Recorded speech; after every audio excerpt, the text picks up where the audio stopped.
ادبي روایت دی چې موږ د کتابونو مخکتنه کوو. مخکتنه لکه تاسو تقریر رونمایي چې ورته وایي، تاسو ته پته ده چې کتاب مخ ته راشي، مخکتنه د کتاب مخ خلک ویني. نور د ملګري مشر شیر عالم توري صاحب کتاب چې دی دا اوس 2-3 ورځې کېږي، دریم کتاب چاپ شوی دی. نو روایتي طریقې سره موږ د دې کتاب مخکتنه کوو چې هغه کې موږ سره صدر مجلس او مشر میلما اور ای سی او ڈی سی صاحب اور سرا قاضی صاحب دا په دې کې برخه اخلو او زه خاص کوم بابو صاحب ته یوسف بابو ته چې راشي موږ سره مرسته وکړي. د کتاب مخکتنه کې هغه پس په کتاب ټول ملګرو ته میلمانو ته ملاویږي. نو یوسف صاحب او زموږ یو 2-3 ملګري دي راشي، صادق صاحب، مسکین صاحب، حیدر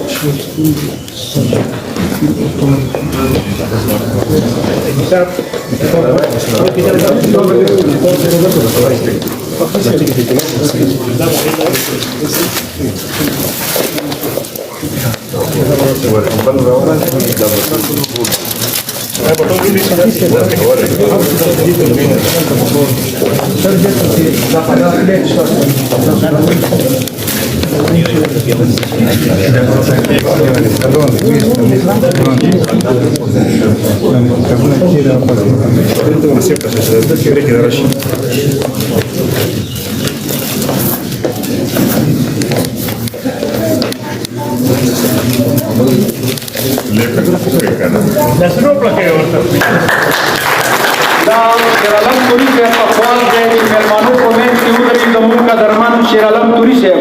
میلمانو په منځ کې ودرېد. دغه د کتاب مخکتنه ده توری صاحب ته مبارکۍ دپاره ستاسو د لاسونو ډکه توری صاحب ته دا کتاب یوه ورځ په اسلام آباد کې ډېر ډېر مبارک شي. موږ په دې کتاب باندې توری صاحب ته د سپین غر پښتو ادبي جرګې ایوارډ ورکوو. زه ملګري شجاعت بنګش ته خواست کوم چې ایوارډ دې راواخلي. د سپین غر پښتو ادبي جرګې ایوارډ دی ډي سی صاحب، ای سی صاحب او د میلمانو په لاس شیر عالم توری صاحب ته د ایوارډ ډالېږي. موږ مبارکي وایو ستاسو د لاسونو پرته. شیر عالم توری صاحب د دې خاورې حلالي بچی، په پښتو مین بچی چې دا دریم کتاب د پښتو مورنۍ ژبې راغلی دی، ډېر ډېر دې مبارک شي.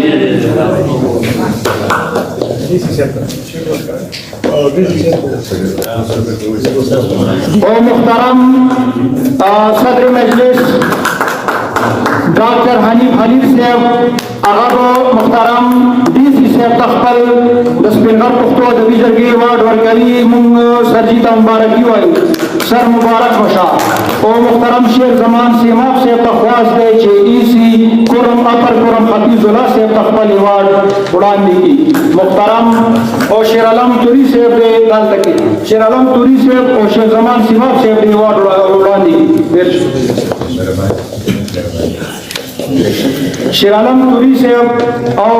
نور ایوارډونه دي، مشران ډېر دي، موږ به ایوارډونه وړاندې کوو.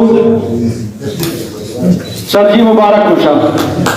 دا د دې پښتو ژبې سره مینه ده چې موږ یې نازولي یو، بار بار یې موږ ته پروګرامونه په یوه خوله موږ که گورنر هاوس غوښتی دی، دي نه که شلوزوان هاوس مو غوښتی دی، موږ تېره کړي. سرجي ستاسو ډېره مننه. میلمنو ته خواست دی چې په خپل څوکۍ دې سنبالي. او د شیر عالم صاحب د کتاب په خوشحالۍ کې یو ځل بیا یوه بله نغمه امتیاز. دا نغمه د شیر عالم توری صاحب ته ډالۍ.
وړاندې کوو خو ما ډېر مختصر دی څنګهږي بنا ډېر مختصر لیک ما په دې کتاب کړی دی ډېر دا وړاندې کوم ځکه چې د مخکتنې دستوره د کتاب نه تاسو خبرول غواړم صرف ما د دې کتاب یو ورځ په اسلام آباد کې باندې په شیر عالم توري صاحب مختصر تعلقي باندې لیک کړی دی دا وړاندې کوم د لیک عنوان دی شپېته کلن زلمی زلمی تاسو ته پته چې څو کالو وي خدا شپېته کلن زلمی دی د ډېرو خویونو خصلتونو او کمو خامو مالک دا شپېته کلن زلمی ملګری شیر عالم توري صاحب هر څوک مانه د عمر په لحاظ شل دېرش کاله مشر دی خو د تعلق او ملګرتیا په لحاظ د تېرې یوې نیمې لسیزې نه زما همزولی یار او همراز پاتې شوی دی په نظریاتي توګه که په خپلو کې لږ ډېر توپیر لرو خو بشردوستي پښتونولي ادبي تګلاره او مرام مو یو دی که د سمندر زړه مالک دی د یارانو اشنایانو خوب او سپکو درنو ته هم سینا ډال ساتي او د حساسیت دا حال دی چې په بعضې معمولي خبره هم ګیلمن وي چې ښکاره مثال د تېرو پنځو شپږو کلونو نه د سپین غر پښتو ادبي جرګه باره چینار ته راتګ نه بایکاټ دی هر څوک هغه د یادې جرګې په بانیانو کې راځي او جرګې و ادب ته د تېرو شلو کلونو نه نه ستړي کېدونکي هلې ځلې د چا نه پټې نه دي خو بیا هم ادبي هلې ځلې په دې ځای ختمې شوي نه دي بلکې لا توندې او ګړندې شوي دي یوه ورځ په اسلام آباد کې د شیر عالم توري صاحب د نثر اولنۍ او په مجموعي توګه درېیمه ادبي ټولګه ده د دې نه وړاندې د شیر عالم توري صاحب دوه شعري مجموعې د سپین غر په لمن کې او ګلورینې لمحې د چاپ تر مرحلو تېرې شوي د فطرت په رنګینو مین پرستشناس او د ځیرک نظر خاوند شیر عالم که د ژوند شپېته سپرلي لیدلي دي نو د شپېتو خزانونو نه هم راتېر شوی دی لکه څرنګه چې غم او خوشحالۍ په خپلو کې ورور او خور یادېږي همدارنګ شیر عالم هم په ژوند کې د غمونو خوشحالو سره مخ شوی دی د شیر عالم توري صاحب دا نسلي ټولګه چې په مضامینو اډانه ده پکې په مختلفو موضوعاتو قلم پورته کړی دی چې زیاتره موضوعات د خپلو تجربو او مشاهدو په زور د قلم ژبې ته سپارلي دي چې زیات موضوعات په حقیقي بڼه اډانه لري ټاپه او ټپایزه ستا د ښایست ګلونه ډېر دي او مینه په تلو راتلو زیاتېږي درې واړه موضوعات یې ادبي رنګ لري همداشان د کرونا وبا عنوان مضمون چې شیر عالم په خپله د دې وبا خپار شوی دی ډېر خوندور او ګټور مضمون دی او دا زه به یو وکړم چې شیر عالم صاحب ټیچر و تېر کور ریټایر شوی دی کرونا وبا دې پسې لیکلي وه هسې څوارلس ورځې کرنتین و ساری کرونا والا او هغه څه چې ما لیدلي وو او یوه شپه د سپین غر په غېږ کې معلوماتي مضامین دي چې لوستونکو ته یې د قرمې د تاریخي ځایونو متعلق اهم معلومات وړاندې کړي دي همداشان د خولې اور عنوان تر څه حد افسانوي رنګ اختیار کړی دی چې د ایډز د مرض په هکله لوستونکو ته عبرتناک پیغام وړاندې کوي توري صاحب خپل لیکونه په ساده او روانه قرمېواله لهجه کې د قلم ژبې ته سپارلي او ځای په ځای پکې مخصوص قرمېوال توري کارولي دي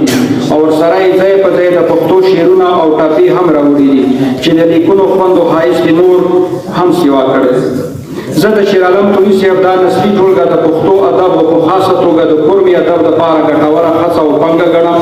متعال خدای دې د توري صاحب قلم همداسې تاند لري چې لوستونکو پښتو ادب ته همداشان ګټورې ډالۍ ورپېرزو کړي په اخره کې ورته دا ټپه د دعا په توګه ډالۍ کوم عمر دې ډېر شه خپله یاره عمر دې ډېر شه خپله یاره لکه د ډېرې پاڼې اوړې ژبې وینه د اورېدو نه ومنه